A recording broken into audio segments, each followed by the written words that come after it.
Mhm.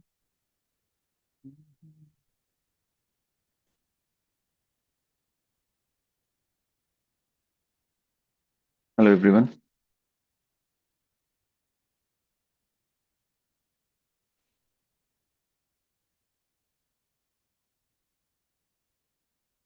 आवाज आ रही है? Yes sir. Good evening sir. Good evening, कैसे हो सब? बढ़िया। Yes sir. चलो पहले मुझे बताओ, कोई क्वेरीज हैं क्योंकि हम न्यू स्टार्ट करने लगे हैं और बीच में ना एक ब्रेक आएगी। मेरे एक नोन है, फ्रेंड है, डॉक्टर ही हैं। उनको कोई इशू है तो वो दिखाने आ रहे हैं, पर रास्ते में ट्रैफिक है।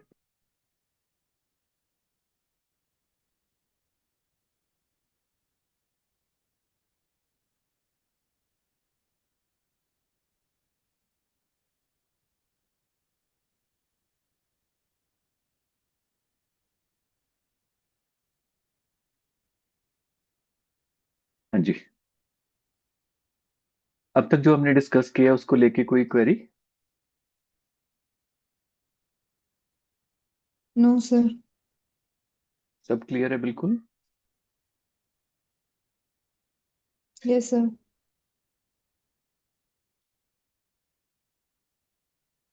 तो अब जो हमने नेक्स्ट स्टार्ट करना है, हम एक डिफरेंट फैमिली स्टार्ट करते हैं। डिफरेंट बेसिकली ग्रुप स्टार्ट करते हैं हम ना, सो दैट हम उसकी वेरिएशन को समझ पाए। जैसे हमने पहले डल्का हमारा की थी, राइट? उसके बाद हमने उसको स्टडी किया, natrum sulph, natrum mur. Natrum mur को हमने छोड़ा डेलिबरेटली क्योंकि वो बहुत वाइड है रेंज में। उसके लिए बहुत कंटिन्यूस क्लासेस चाहिए। तो उसमें क्या है कि हमें वो हेल्प नहीं मिलेगी, जो डिफरेंट अंडरस्टैंडिंग जो डिफरेंट टॉपिक्स की होगी, हमें वो नहीं मिलेगी। तो इसलिए मैंने डेलिबरेटली उसको बाहर छोड़ा है अभी थोड़ी देर के लिए। तो लास्ट जो हमने रेमेडीज की हैं, उसमें हमने ये समझा है कि जो मिनरल्स हैं वो कैसे, यानी कि अगर कोई मिनरल रेमेडी है तो वो कैसे दिखेगी, राइट? वो हमें कैसे पता चलेगा? जैसे हम आज क्लास में भी डिस्कस कर रहे थे कि जब भी, जैसे मिनरल का जो बेसिक करेक्टर है वो है स्टेबल होना। कोई भी अगर एलिमेंट है, अगर वो अनस्टेबल है, उसकी एक नेचुरल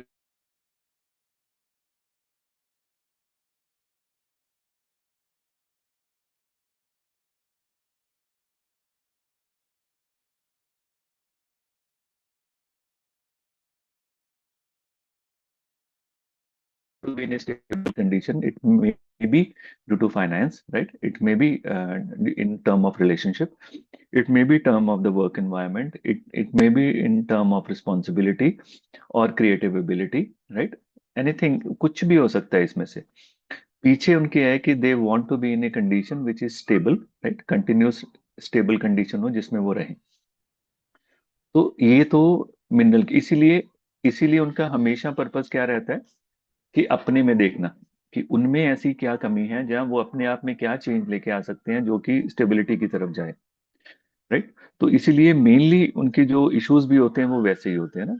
तो उनकी बातें भी होंगी, my identity, my relationship, my home and family, my bank balance, my health, my performance, my work, right? And अगर कंप्लेंट्स भी होगी तो मेरे जोड़, मेरे जॉइंट्स, मेरी स्किन, मेरी ये। तो मोस्टली इशू स्ट्रक्चर्स को लेके होते हैं उनके। पर प्लांट्स में ऐसा नहीं है, राइट? प्लांट्स में ऐसा नहीं है क्योंकि प्लांट्स और मिनरल में हमने एक और बात जो बहुत इंपॉर्टेंट है कि वो एवोल्यूट नहीं किए, एवोल्यूशन नहीं है मिनरल्स में। जो जो केमिकल इतने साल पहले, हजारों साल पहले नेट्रम है, आज भी नेट्रम है, राइट? सो उसके पेशेंट भी ऐसे ही होंगे, आपको मिलेंगे जिसमें एवोल्यूशन नहीं मिलेगा आपको। जो वो काम कर रहे हैं उसी में एक रूटीन में वर्क करते रहेंगे। जब हम डिटेल में, जब इसका मिनरल्स का पूरा चार्ट करेंगे, हम उसमें डिस्कस करेंगे। पर प्लांट्स में क्या है, राइट? प्लांट्स की एवोल्यूशन मिनरल से ज्यादा है, राइट? और प्लांट में ये नहीं है कि एक प्लांट की दूसरे प्लांट से लड़ाई है। रोज की लिली से कोई लड़ाई नहीं है, लिली की वर्ल्ड से कोई लड़ाई नहीं है। वो लड़ नहीं रहे हैं कि फॉर एग्जाम्पल तू सुंदर है कि मैं सुंदर हूँ। ऐसा नहीं है। दो प्लांट एक जगह सरवाइव कर सकते हैं, right? सब कुछ हो सकता है अनलेस एंड अनटिल दूसरा प्लांट उनकी धूप ना रोक दे, राइट? अब क्या है इसीलिए वो कब इफेक्ट होंगे? वो इफेक्ट होंगे बाय सम जेस्चर, जो डायरेक्टली उनके सिस्टम के ऊपर इफेक्ट करेगा, क्योंकि दे आर, उनकी लाइफ ही किसके ऊपर है? अब देखो, प्लांट फूड के लिए कहीं नहीं जा सकता। ये तो है नहीं हमने प्लांट ये लगाया हुआ है, अब यहाँ उसको धूप नहीं आ रही है तो अपना जगह बदल के दूसरी तरफ चले जाएगा, वो नहीं कर सकता। उसकी टोटली लाइफ डिपेंड करती है सेंसिटिविटी के ऊपर, उसकी सेंसिटिविटी क्लोरोफिल की, लाइट को रिएक्ट करने की और फूड बनाने की। तो उसकी सारी की सारी जो उसका होना है, उसकी सारी जो बीइंग है, उसकी सर्वाइवल है, वो इसी पे डिपेंड करती है। It's sensitivity and reactivity. वो कितना सेंसिटिव है और कितना रिएक्टिव है, वही डिपेंड करेगा, उस पर डिपेंड करेगा उसकी लाइफ का सर्वाइवल। तो इसीलिए प्लांट्स जब भी आपको मिलेंगे, आपको हमेशा प्लांट्स में यही मिलेगा, sensitivity and reactivity. They are sensitive to something and they react accordingly. और इसीलिए प्लांट्स में हमेशा आपको दो तरह की सेंसेशन एक साथ मिलेंगी, क्योंकि हम क्या पढ़ते हैं, every action has equal and opposite reaction. तो जब भी, फॉर एग्जाम्पल, कोई प्लांट रेमेडी है, अगर वो बाउंडेड फील करेगी, राइट, कि आई फील बाउंडेड, तो उसका ऑपोजिट वो साथ में एक्सप्रेस करे कि I want to break free, I want to be open, right. अगर वो कहती है I I feel constricted over there, तो I want to be relaxed. तो हमेशा प्लांट्स में आपको ये दो चीजें एक साथ केस में नजर आएंगी। ये एक कंफर्मेटरी है प्लांट का, इसको याद रखना।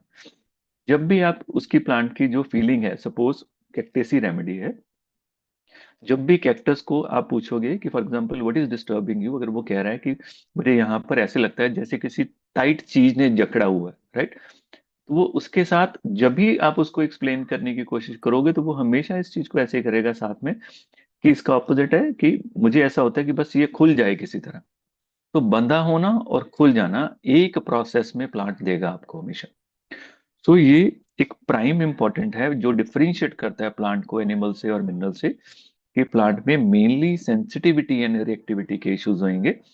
और उस सेंसिटिविटी रिएक्टिविटी में जो भी मेन उसकी सेंसेशन है जो उसको डिस्टर्ब कर रही है, उसके ऑपोजिट उसका एक रिएक्शन साथ में आएगा। ये हम हमेशा आपको मिलेगा।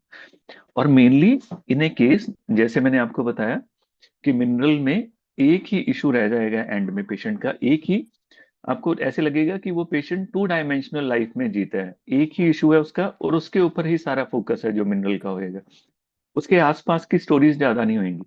ऐसे ही प्लांट्स का है, जो उसकी मेन सेंसेशन है वो उसी के ऊपर बार बार फोकस करता रहेगा, और आसपास इतना ज्यादा नहीं जाएगा जितना एनिमल जाएगा। एनिमल में स्टोरीज बहुत सारी होंगी। तो इसीलिए प्लांट्स की जो लैंग्वेज होगी वो मिनरल से कैसे डिफरेंट होगी, उसकी नॉर्मली वो लैंग्वेज होगी, ये चीज मेरे को डिस्टर्ब करती है, this shocks me, right, I am affected by this, this hurts me, right. ये सारी जो लैंग्वेज होएगी ये प्लांट की होएगी। तो ये मेजर डिफरेंशिएशन है जो आपको प्लांट्स में मिलेगी। और एनिमल्स में बिल्कुल डिफरेंट स्टोरी हो जाएगी, एनिमल्स में मी वर्सेस अदर हो जाएगा। और जब आपको प्लांट कोई भी एनिमल रेमेडी हम डिस्कस करेंगे, मैं उसको बताऊंगा उसमें डिफरेंशिएशन क्या होती है। तो ये समझने से पहले प्लांट्स में कुछ चीजें और हैं जो समझने वाली हैं, जो बहुत इंपॉर्टेंट हैं। तो वैसे तो वो काम सब में आ सकती हैं, पर प्लांट्स में वो बहुत हेल्पफुल होती हैं, बहुत इफेक्ट करती हैं, और आपको रेमेडी को ढूंढने में बहुत हेल्प करेंगे। वो होते हैं रिएक्शंस, राइट। हम कैसे रिएक्ट करते हैं किसी सिचुएशन को, जैसे हमने पहले भी डिस्कस किया था कि, बड़ी हो रही है, जैसे हमने पहले भी डिस्कस किया था, देखो कि जब हमने स्टार्टिंग में किया था कि ह्यूमन अंडरस्टैंडिंग क्या होती है, vital force divided into mind and body. Mind में हमने देन किया था perception, emotion, physical journal, physical particular, कि ये ह्यूमन कोर का पार्ट है। ह्यूमन कोर को अगर अंडरस्टैंड करना है आपने इन टोटलिटी, तो वो क्या है, vital force is equal to energy plus perception plus emotion plus physical general plus physical general के साथ फिजिकल पर्टिकुलर मीन्स उसके बाद पैथोलॉजी आ जाएगी। तो सारी कंटिन्यूएशन को आप अंडरस्टैंड करोगे तो हम ह्यूमन कोर को अंडरस्टैंड कर सकते हैं। सो दिस इज द, ये इसको आप क्रक्स कह सकते हो। पर वहां पर डेलिबरेटली मैंने एक चीज छोड़ी थी, वो था रिएक्शन, राइट। रिएक्शन इसको प्रॉपर कलर देगा, क्योंकि रिएक्शन का मतलब क्या है? फॉर एग्जाम्पल कोई भी देखो, कोई भी अगर रेमेडी है या कोई भी इशू है पेशेंट में जब आता है, वो दो तरह से एक्सप्रेस करता है। एक करता है व्हाट, दूसरा करता है हाउ। एक होता है व्हाट, मतलब इशू क्या है, और उसको पेशेंट कैसे रिस्पॉन्ड कर रहा है, वो हाउ प्ले करता है, उसका जो रोल है। जैसे फॉर एग्जांपल एकोनाइट है। एकोनाइट में हम क्या पढ़ते हैं कि इट बिलोंग्स टू एक्यूट मायज्म। उसमें हर चीजें कैसी हैं? सडन, एकदम से कोई चीज आएगी। अब ये क्या है? बेसिकली जो सडननेस है, ये इसका रिएक्शन है। How it reacts, for example ये मेडिसिन कैसे रिएक्ट करती है, ये मेडिसिन जब भी पेशेंट में एक्सप्रेस करेगी, ये इन ए वे इसका एक्सप्रेशन क्या होएगा? सडन, एकदम से। ये नहीं है कि एक्सपोजर अभी हुआ तो 2 दिन बाद इसको फीवर होएगा, इसको तभी स्टार्ट हो जाएगा। Sudden, right. अगर शॉक लगा है तो सडन उसी वक्त इफेक्ट आ जाएगा इसमें, राइट। तो ऐसे ही डिफरेंट रिएक्शंस हैं जिसमें पेशेंट्स फॉल करते हैं। उसको हम एक एक बार एक एक करके समझते हैं। तो ये नॉर्मली डिवाइडेड होते हैं दो में, that is acute and chronic. जैसे हम नॉर्मली पढ़ते हैं एक्यूट एंड क्रॉनिक। और मोटा मोटा डिफरेंस क्या है इसमें? एक्यूट में प्रॉब्लम बाहर है, क्रॉनिक में प्रॉब्लम अंदर है। ये मोटा मोटा डिफरेंस है, राइट। आप इसको कह सकते हो कि एक्यूट भी तभी आ रहा है क्योंकि ससेप्टेबिलिटी है, वो अलग बात है, मियाज्मेटिक जिसे हमें कह रहे हैं। पर जब भी एक्यूट सिचुएशन आएगी, जैसे स्ट्रमोनियम है, स्ट्रमोनियम एक्यूट रिएक्शन में फॉल करेगी, राइट। अब डॉक्टर राजन शंकरन इसको माइज्म भी बोलते हैं, right. I think reaction word वो ज्यादा इसमें एडिक्यूट है, क्योंकि उसमें कोई इश्यूज नहीं आते। अब एक्यूट रिएक्शन क्या है? जैसे स्ट्रमोनियम है, राइट। स्ट्रमोनियम में क्या रहता है? इतना ज्यादा डर जाता है कि वो क्लिंग करता है, जहाँ हायोस्केमस की जो हायोस्केमस क्या करता है, वहां से भाग जाता है। यही मेजर डिफरेंस है। They belongs to the same family, दोनों में डर है, दोनों में फियर ऑफ इंजरी है, दोनों में सडन एक्यूट रिएक्शन है, पर दोनों का जो रिएक्शन है वो डिफरेंट है। स्ट्रमोनियम क्लिंग करेगा, हायोस्कैमस वहां से भाग जाएगा, क्योंकि हायोस्कैमस अपनी माँ के ऊपर भी ट्रस्ट नहीं करेगा, क्योंकि उसकी मदर ने उसको पहले भी ये कह के एक इंजेक्शन लगवा दिया हुआ। सो दैट उसको ये होता है कि नहीं, इसने मेरे साथ पहले भी ऐसे ही किया था, तो इस पे ट्रस्ट नहीं करने का, तो वो भाग जाएगा। ये दोनों की स्टेट डिफरेंस है, पर दोनों में कंडीशन कैसे आ रही है? सडन। और इसमें सडन एक्यूट रिएक्शन निकल के आ रहा है, जो इंस्टेंटेनियस रिएक्शन है, जिसे हम बोलते हैं फाइट एंड फ्लाइट रिएक्शन। ये तो होगा बिल्कुल नॉर्मल जो रिएक्शंस होता है, जो जिसे हम कहते हैं एक्यूट। इसमें प्रॉब्लम अंदर नहीं है, प्रॉब्लम बाहर है। उसके बाद जितनी सारी प्रॉब्लम्स होती हैं, जितने सारे रिएक्शंस हैं, उसमें कहीं ना कहीं प्रॉब्लम विद इन है, राइट। बाहर से भी अगर आएगा। इसमें सबसे पहले इसको अंडरस्टैंड करते हैं कि डॉक्टर राजन शंकरन ने जो बोला हुआ है इसको मलेरियल रिएक्शन। अब देखो, मलेरियल जैसे रेमेडी है चाइना। चाइना में हम सबसे पहले जो चीज पढ़ते हैं वो क्या पढ़ते हैं? periodicity। यही पढ़ते हैं ना हम चाइना में कि पीरियोडिक कंडीशंस होती हैं। सो मलेरियल रिएक्शन को अगर आपने समझना हो, कैसे समझोगे? कि मलेरिया में देखो कैसे होता है कि पेशेंट बिल्कुल नॉर्मल चल रहा है, राइट। सडनली उसको फीवर आएगा, एक्यूटली बहुत हाई फीवर, बहुत ज्यादा रेगर्स, बहुत ज्यादा चिल, बॉडी पेन, सारे सिम्टम्स आए, देन सडन फॉल कर जाएगा। बिल्कुल कोई प्रॉब्लम नहीं, पेशेंट बिल्कुल नॉर्मल है। उसके बाद 24 आवर्स के लिए कोई प्रॉब्लम नहीं है, एंड देन सडनली फिर दोबारा से फीवर स्टार्ट हो जाएगा, एंड दिस गोज ऑन। तो अगर इसमें आप देखोगे, इसमें दो फेजेस हैं। एक फेज नॉर्मल कंडीशन वाली है, एक फेज एक्यूट कंडीशन वाली है, राइट। अब जो नॉर्मल आ रही है वो कहाँ से आ रही है? वो उसकी प्रीडिस्पोजिशन से आ रही है। तो यहाँ पर डॉक्टर राजन शंकरन कहते हैं कि इसको हम मलेरियल बोल सकते हैं।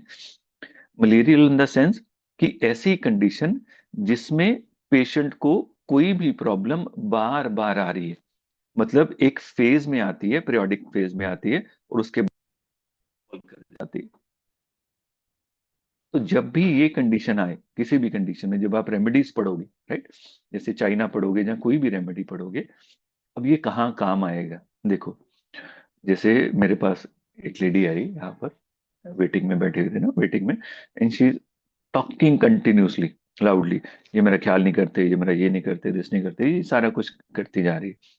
अब उसको उसने पूरा ऐसा एक्सप्लेन किया कि ये जो मेरे फैमिली है, ये मुझे अपना पार्ट नहीं समझते, जैसे मैं इनका पार्ट ही नहीं हूँ, जैसे मैं बिलोंग ही नहीं करती, और ये चीज मेरे को बहुत डिस्टर्ब करती है, ये चीज मेरे को इफेक्ट करती है। अगर ये मेरे पास आके बैठ जाए ना थोड़ी देर, तो मुझे कोई प्रॉब्लम नहीं, मैं ठीक रहती हूँ, मेरा पूरा दिन भी ठीक रहता है, मैं आगे भी एक दो दिन ठीक रहूंगी। पर ये नहीं आते, जब ये फोन नहीं पिक करते, तो मुझे बहुत हर्ट होता है कि ये क्या है, मैं कौन बैठी हुई हूँ यहाँ पर। तो मुझे वो चीज बहुत डिस्टर्ब करती है। तो जब ये नॉर्मल डिसीजंस भी लेने, घर के डिस्कशंस होते हैं, मुझे ये उसमें लेते नहीं। तो क्या मैं इनके घर का पार्ट नहीं हूँ? क्या मैं इनकी कुछ नहीं लगती? ये मुझे चीज इतनी तंग करती है ना डॉक्टर साहब, मैं आपको बता नहीं सकती। और ये कोई, ये नहीं है कि ये फॉर एग्जाम्पल एक ही दिन की बात है, थोड़े दिन निकलेंगे फिर दोबारा से कुछ हो जाता है, थोड़े दिन निकलेंगे फिर दोबारा से कुछ हो जाता है, मेरे से बर्दाश्त नहीं होता। फिर मेरे को ऐसी कंडीशन है, मेरा मेरा दिल करता है मैं इनको इतना बोलूं, आपके सामने ही है, मैं वेटिंग में क्या कर रही थी, मेरा बहुत मन करता है मैं इनको बोलती भी हूँ, गालियां भी निकालती हूँ। अब ये जो सारी की सारी कन्वर्सेशन है, राइट, वो ये नहीं कह रही है कि फॉर एग्जाम्पल मेरी आइडेंटिटी है, और मेरे हिसाब से मेरी आइडेंटिटी है वो भी एक्सप्रेस होनी चाहिए। वो क्या कह रही है कि ये चीजें मुझे हर्ट कर रही हैं, जो ये चीजें मुझे तंग कर रही हैं, जो मुझे फैमिली का पार्ट नहीं बनाते, ये मुझे इफेक्ट कर रही हैं इन चीजें। तो ये जो लैंग्वेज है, ये लैंग्वेज प्लांट की लैंग्वेज है, कि this is affecting me, this is hurting me. अब देखो यहाँ पर वो क्या कह रही है, अगर वो आके पास बैठ जाए तो मुझे कोई प्रॉब्लम नहीं है, मेरे एक दो दिन बहुत अच्छे निकलते हैं, और उसके बाद फिर कोई ऐसी बात हो जाती है कि ये फोन नहीं पिक करते, अपने फ्रेंड्स के साथ है, तो मुझे फिर प्रॉब्लम आ जाती है कि ये क्या बात है, फिर दोबारा से आ जाते हैं। इसका मतलब प्रॉब्लम हस्बैंड से नहीं है, प्रॉब्लम हस्बैंड के एटीट्यूड से है। So this is the first signal for plant remedy. Plant remedy से डिफरेंशिएट करना एनिमल से इसी पर किया जा सकता है। एनिमल्स में प्रॉब्लम पर्सन से है, मी वर्सेस अदर है, तेरे मेरे की लड़ाई है उसमें, कि कौन जीतेगा, वही जो जीतेगा वही सरवाइव करेगा, ऐसी फाइट है एनिमल में। पर प्लांट में ऐसा नहीं है। प्लांट में शी इज सेंसिटिव, वो सेंसिटिव है किससे? जो उसको अलग किया जा रहा है फैमिली से, उस चीज को लेके वो सेंसिटिव है, वो चीज उसे इफेक्ट कर रही है, वो चीज उसे डिस्टर्ब कर रही है, और वो अपनी फैमिली का पार्ट बनना चाहती है, राइट। सो ये उसकी सेंसिटिविटी एंड रिएक्टिविटी, और रिएक्ट कैसे कर रही है? बाय एग्रेशन, बाय गुस्सा, राइट। और यहां पर देखो वो क्या कह रही है कि उसकी प्रॉब्लम कैसे आ रही है। प्रॉब्लम उसकी ऐसे नहीं है कि इसमें कुछ नहीं हो सकता, कुछ नहीं किया जा सकता, कि बिल्कुल डिस्ट्रक्शन की तरफ चल गया, कि डॉक्टर साहब अब इसका कुछ नहीं हो सकता, इसका कोई हल नहीं है, अब मैंने सोचना भी छोड़ दिया है। वो ऐसे नहीं कह रही, वो क्या कह रही है, कुछ दिन ठीक निकलते हैं, फिर दोबारा से प्रॉब्लम आती है, कुछ दिन ठीक निकलते हैं, फिर दोबारा से प्रॉब्लम आती है। तो ये जो कुछ दिन ठीक निकलना, फिर प्रॉब्लम आनी, फिर ठीक हो जाना, फिर कुछ दिन ठीक करनी, फिर प्रॉब्लम आनी, इसको आप अंडरस्टैंड कर सकते हैं एज एन मलेरियल रिएक्शन। इसको आप कर सकते हो कि दिस इज मलेरियल रिएक्शन। सो जितनी भी रेमेडीज इसमें फॉल करेंगी, लाइक चाइना, राइट, वो ऐसे ही रिएक्ट करेंगी। अब देखो चाइना का, अगर आप रूब्रिक देखोगे, चाइना का ऐसा कौन सा रूब्रिक है जो उसका मेन रूब्रिक है? एनीवन?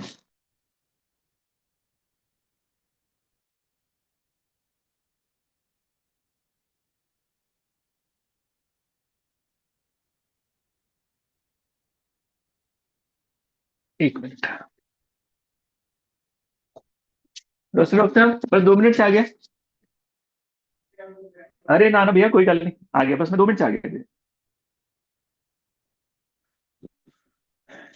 फिर आप ढूंढो चाइना का क्लास, दोबारा से ज्वाइन करें, क्या करें बस बोलो, तो मुझे 10-15 मिनट तो लगेंगे उनसे बात करने में ना।